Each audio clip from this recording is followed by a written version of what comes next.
इधर बात करते हैं कांवड़ यात्रा से जुड़ी इस खबर की, क्योंकि शामली में हरिद्वार से पवित्र गंगा जल लेकर लौट रहे श्रद्धालुओं को वेज बिरयानी के स्थान पर नॉनवेज बिरयानी खिलाने पर हंगामा खड़ा हो गया। इसी से जुड़ी 1 मिनट में पूरी खबर आपको दिखाते हैं। शामली में हरिद्वार से पवित्र गंगा जल लेकर लौटे कांवड़ियों को नॉनवेज खिलाने के मामले ने तूल पकड़ लिया है। कांवड़ियों का आरोप है कि जानबूझकर उनकी धार्मिक भावनाएं आहत की गईं और उनकी कांवड़ यात्रा खंडित की गई। आरोप है कि वेज बिरयानी का स्टॉल लगाए तनवीर नाम के दुकानदार ने जानबूझकर कांवड़ यात्रा मार्ग पर नॉनवेज बिरयानी परोसी। श्रद्धालुओं ने इस मामले में आरोपी दुकानदार के विरुद्ध जमकर हंगामा किया और कहा कि इसने जानबूझकर वेज के स्थान पर नॉनवेज खिलाया।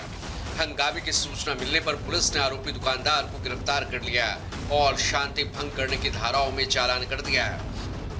हिंदू धर्मगुरु यशवीर महाराज ने चेतावनी दी है कि यदि आरोपी दुकानदार के खिलाफ गंभीर धाराओं में मुकदमे दर्ज नहीं किए गए तो वो आरोपी दुकानदार के घर के बाहर धरना प्रदर्शन करेंगे। Bureau report, Republic Bharat. और जिस तरह के हिमाचल में बाढ़ के हालात बने हुए उसको लेकर के आज कंगना रनौत हिमाचल का दौरा करेंगी और बाढ़ प्रभावित क्षेत्रों के हाल जानेंगे। देखिए 1 मिनट में पूरी खबर। मंडी लोकसभा सीट से सांसद कंगना रनौत हिमाचल जा रही हैं। कंगना आज हिमाचल के आपदा प्रभावित क्षेत्रों में लोगों से मुलाकात करेंगी। वो कुल्लू जिले के बागीपुल में आपदा प्रभावितों से मुलाकात करेंगी। कंगना बारिश और भूस्खलन से पीड़ित परिवारों से चर्चा करेंगी। वहीं मौसम विभाग ने 6 अगस्त तक हिमाचल में भारी बारिश का अलर्ट जारी किया है। हिमाचल प्रदेश के 10 जिलों में 6 अगस्त तक भारी बारिश, आंधी और बिजली गिरने का येलो अलर्ट जारी किया गया। इनमें संवेदनशील क्षेत्रों में भूस्खलन और अचानक बाढ़ आने की संभावना और तेज हवाओं के कारण बागानों और खड़ी फसलों और घरों को नुकसान पहुंचने तथा निचले इलाकों में जल भराव की आशंकाओं के बारे में भी आगाह किया गया है। इस बीच राज्य के कुछ हिस्सों में हल्की बारिश जारी रही। कसोल में 33 मिलीमीटर बारिश दर्ज की गई, जबकि सियोबाग में 19 मिलीमीटर, हमीरपुर में 11 मिलीमीटर, मनाली में 10 mm, नाहन में 7.2 मिलीमीटर, नादौन बिलासपुर में 7.7 मिलीमीटर, धर्मशाला, सोलन और केलांग में 3.3 मिलीमीटर, मंडी और चंबा में 2 मिलीमीटर बारिश दर्ज की गई। और इधर अब बात करते हैं राजस्थान की। राजस्थान में नेता प्रतिपक्ष जूली ने मंत्री के बेटे को सरकारी वकील बनाने का मुद्दा उठाया। प्रतिपक्ष का लगातार हंगामा देखने को मिला और इसी के चलते मुकेश भाकर सदन से निलंबित कर दिए गए। 1 मिनट में पूरी खबर आपको दिखाते हैं। मंत्री के बेटे को सरकारी अधिवक्ता नियुक्त करने के मुद्दे पर कल विधानसभा में जमकर हंगामा हुआ। राजस्थान में नेता प्रतिपक्ष टीकाराम जूली ने ध्यानाकर्षण प्रस्ताव के जरिए प्रदेश के 12 जिलों में सरकारी अधिवक्ताओं की नियुक्ति का मामला उठाया। टीकाराम जूली ने कहा कि देश में सीआरपीसी 30 जून को खत्म हो गई और 1 जुलाई से भारतीय न्याय संहिता लागू हो गई है, लेकिन राजस्थान सरकार के विधि सचिव ने 12 जिलों में राजकीय अधिवक्ताओं की नियुक्ति सीआरपीसी के तहत किए हैं, जबकि उनकी नियुक्ति भारतीय न्याय संहिता के तहत होनी चाहिए थी। इसके बाद जूली ने मंत्री के एक बेटे को सरकारी वकील के तौर पर नियुक्ति देने पर भी सवाल उठाए और इस पर चर्चा करने के लिए मंत्री से जवाब देने की मांग की।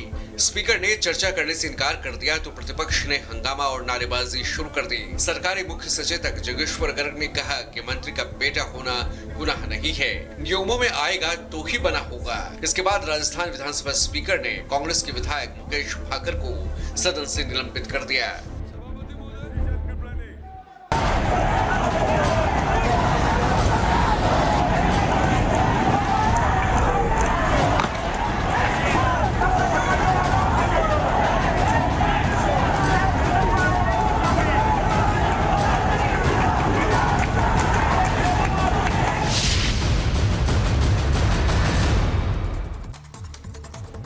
और अब चलिए बात करते हैं एक बार फिर से बांग्लादेश की, जहां बांग्लादेश के राष्ट्रपति शहाबुद्दीन ने ऐलान किया है संसद भंग करने का, क्योंकि दोपहर जहां शेख हसीना ने प्रधानमंत्री पद से इस्तीफा दे दिया और वो भारत के लिए रवाना हुई। भारत में फिलहाल वो सेफ हाउस में एक तरफ मौजूद हैं, लेकिन दूसरी तरफ बांग्लादेश की स्थिति जिसकी आंच हर तरफ पहुंच रही है। और कल शेख हसीना ने प्रधानमंत्री पद से इस्तीफा तो दे दिया, लेकिन भारत में ही सेफ हाउस में मौजूद है शेख हसीना और और इसके बाद खालिदा जिया को रिहा करने के आदेश दे दिए गए हैं, जो कि भ्रष्टाचार घोटाले के मामले में जेल पहुंची थी। और 10 तस्वीरें आप देख पा रहे हैं बांग्लादेश में किस तरह बगावत के सुर बोल रहे हैं, ये आप पहली तस्वीर में देख पा रहे हैं। इसके बाद पीएम हाउस में किस तरह से ये प्रदर्शनकारी हंगामा करते करते पहुंच गए, पीएम हाउस पर भी अपना कब्जा जमा लिया।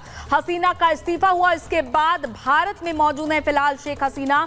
अजीत डोभाल के साथ 1.5 घंटे तक की उनकी मीटिंग हुई। बांग्लादेश में संसद भंग करने के आदेश वहां के राष्ट्रपति ने दिए, खालिदा जिया को रिहा करने के आदेश दिए। तोड़फोड़ और आगजनी की तस्वीरें सामने आ रही हैं। स्कूल खुलेंगे और ये बड़ी खबर सामने आ रही है, ढाका में शेख मुजीबुर रहमान का स्टैचू भी गिरा दिया गया। ये वहां के राष्ट्रपिता हैं। उपद्रवियों ने अपने राष्ट्रपिता को भी नहीं बख्शा। बांग्लादेश क्रिकेट कप्तान के घर को भी आग लगा दी है। शेख हसीना फिलहाल मौजूद हैं भारत में ही, क्योंकि यूके से अब तक शरण की मंजूरी नहीं मिली है। सूत्रों के हवाले से ये बड़ी जानकारी जो मिल रही है, लेकिन वो तस्वीर हम आपको एक बार फिर से दिखा रहे हैं प्रदर्शनकारियों की। प्रदर्शनकारी किस तरह से बेकाबू है, देखिए पीएम हाउस में घुसकर कब्जा किया, उसके बाद वहां पर किस तरह हंगामा और बवाल कर रहे हैं। आगजनी की तस्वीरें सामने आ रही है और साथ ही साथ राष्ट्रपिता का पुतला भी वहां गिरा दिया गया है। सुलगता हुआ नजर आ रहा पूरा बांग्लादेश और खिलाड़ी के घर को भी आग लगा दी गई है। और बांग्लादेश किस मोड़ पर आकर के खड़ा हो गया है, इसी से जुड़ी हम आपको एक रिपोर्ट दिखाते हैं।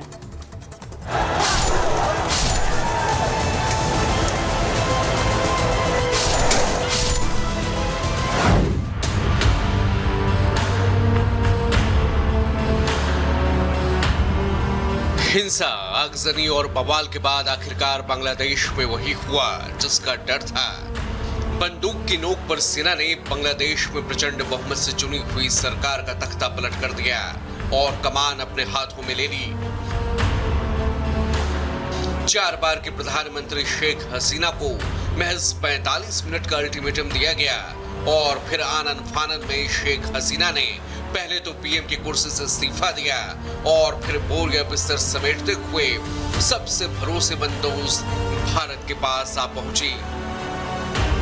वहीं बांग्लादेश में राष्ट्रपति ने संसद भंग करने का ऐलान कर दिया, सेना प्रमुख ने अंतरिम सरकार बनाने की घोषणा कर दी, तो वहीं अमेरिका ने लोकतांत्रिक मूल्यों के आधार पर कानून व्यवस्था बनाए रखते हुए बांग्लादेश के लोगों की उम्मीदों के मुताबिक अंतरिम सरकार के गठन की बात की।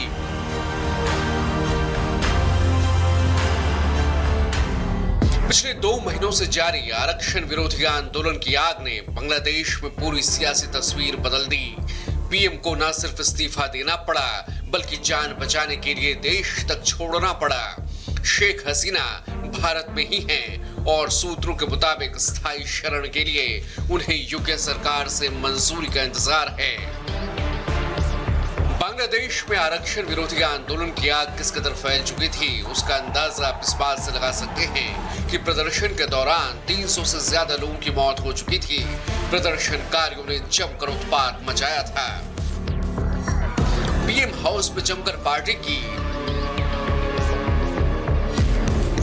संसद में घुसे, मनमानियां की, बतख मुर्गी तक ले उड़े और तो और बांग्लादेश के संस्थापक और राष्ट्रपिता कहे जाने वाले की प्रतिमा को भी नहीं छोड़ा। शेख मुजीबुर रहमान की प्रतिमा को तोड़ दिया गया, गिरा दिया गया। क्रिकेट कप्तान के घर को आग के हवाले कर दिया गया और ना जाने कितने ही वाहनों को फूंक डाला गया। वहीं बड़ी तादाद में बांग्लादेश में हिंदू मंदिरों को भी निशाना बनाया गया। बांग्लादेश में करीब 8% आबादी हिंदू मंदिरों की है और इस उथल पुथल में वो सॉफ्ट टारगेट बनते जा रहे हैं। बांग्लादेश में हिंसा के पीछे अलग अलग कारण बताए जा रहे हैं। कोई शेख हसीना के फैसले को जिम्मेदार मान रहा है, तो कोई युवाओं के आंदोलन को, तो वहीं कुछ रक्षा विशेषज्ञों का मानना है कि अमेरिका, चीन और पाकिस्तान की खुफिया एजेंसियों ने बांग्लादेश के हालात बिगाड़ने में मदद की।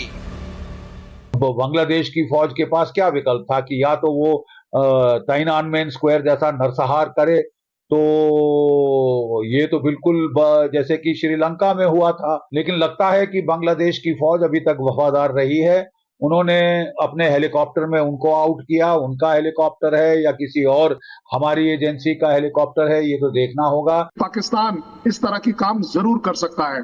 इन सब के ऊपर जो आग में घी पड़ा होगा वो ये है कि पाकिस्तान आर्मी ने इसके ऊपर कोई भी कदम नहीं लिया इसको रोकने के लिए, इसको थामने के लिए। क्यों? क्योंकि कहीं ना कहीं उनकी भी एम्बिशन जग गई कि यस, इस समय एक वो सिचुएशन बनती जा रही है जहां आर्मी चीफ अपना पर्सनल एजेंडा और army as such overall agenda को सक्सेसफुली कंडक्ट कर सकती है। शेख हसीना की तख्ता पलट के बाद बांग्लादेशी सेना ने 10 सदस्यीय सरकार के गठन का ऐलान किया है। बांग्लादेश के सेना अध्यक्ष ने प्रेस कॉन्फ्रेंस कर इसका ऐलान किया और कहा कि 48 घंटे में अंतरिम सरकार बनाएंगे। नई सरकार आर्मी चीफ के नेतृत्व में ही बनेगी। सेना बांग्लादेश में शांति बहाल करेगी। बांग्लादेशी सेना प्रमुख ने कहा कि हिंसा से देश का नुकसान हो रहा है। हिंसाग्रस्त इलाकों में भी सेना की तैनाती की जा रही है। सेना का दावा है कि आज से बांग्लादेश में कर्फ्यू खत्म हो जाएगी और स्कूल कॉलेज भी खोल दिए जाएंगे। आरक्षण पर संग्राम, सेना ने गिराई सरकार। बांग्लादेश में गदर, तख्ता पलट के आखिर कितने प्लेयर। दरअसल आरक्षण के खिलाफ 2 महीने से प्रदर्शनकारी बांग्लादेश में बवाल कर रहे थे, जिससे ये हिंसक आंदोलन चल रहा है।